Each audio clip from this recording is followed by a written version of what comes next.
In example 65, we're going to compute some probabilities from this data here.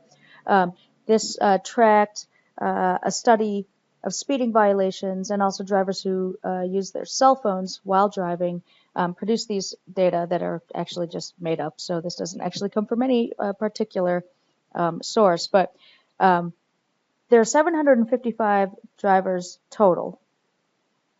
There's our total. And some of them use their phone, and some of them don't use their phone. And so those that use their phone, I'm going to call that the P set. So if they don't use their phone, that's just the complement. Some of these folks had a speeding violation in the last year. I'll call that the set. I'll call that the set V for violation. And those that did not have a speeding violation, that's just the complement. So a person's chosen at random from the 755 drivers in this study. We're going to compute the probability that this person chosen at random uses their phone while driving. So this is a probability. It is empirical, so I'm going to use that notation. Probability that the person uses their phone while driving. Well, I'm looking at this row right here, uses their phone. Now, some of these got speeding violations and some of them didn't, but this problem just talks about all the people that use their phone.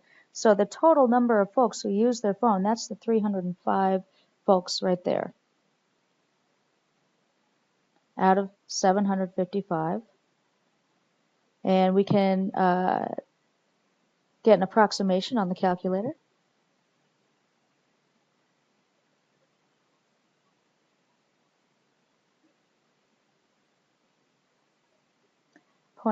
.404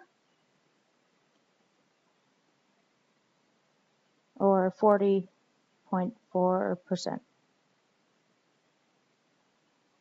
So that wasn't a conditional probability. We just selected one at random. Wants to know probability that they use their phone while driving.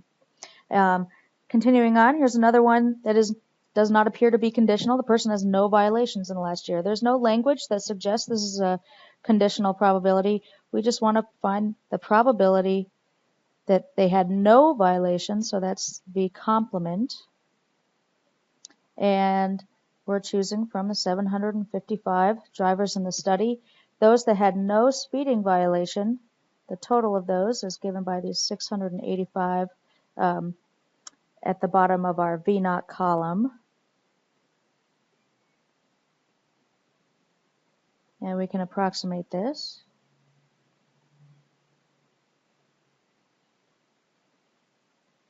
And we get about 0.907 or 90.7%. Moving on to part C, we want to find the probability the person uses their phone while driving, given that the person had a violation in the last year. So here's that language that tips us off to the fact that this is a conditional probability. We are going to narrow down our sample space so that we're only going to look at those that had a violation. So the set V is our sort of new sample space for this problem. So the probability that a person uses their phone, so that's the set P, given that the person had a violation in the last year.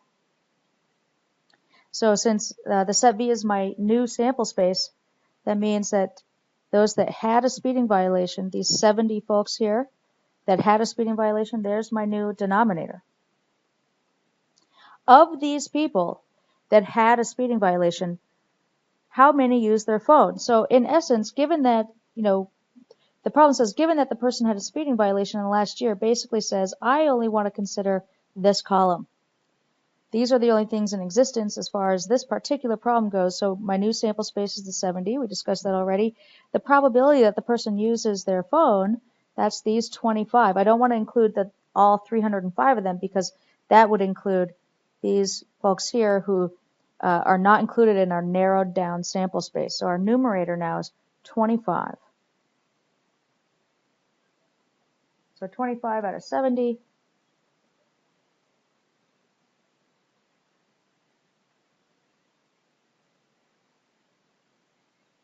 Which is approximately 0.357.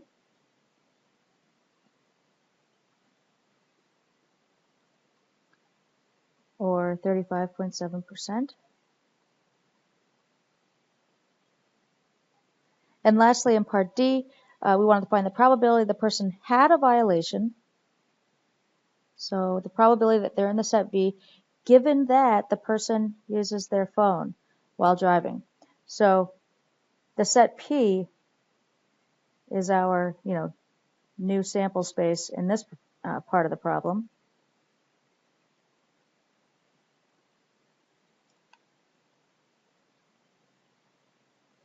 We want to find the probability the person had a violation given that they used their phone while driving.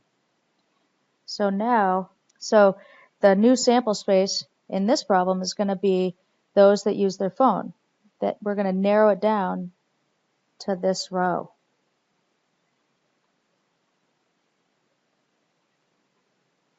So there's 305. There's our N of P, right, our new sample space. Of those, there are 25 that did have a speeding violation.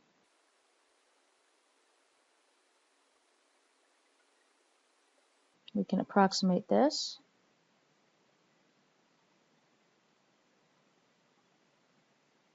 Approximately 0.082 or 8.2%.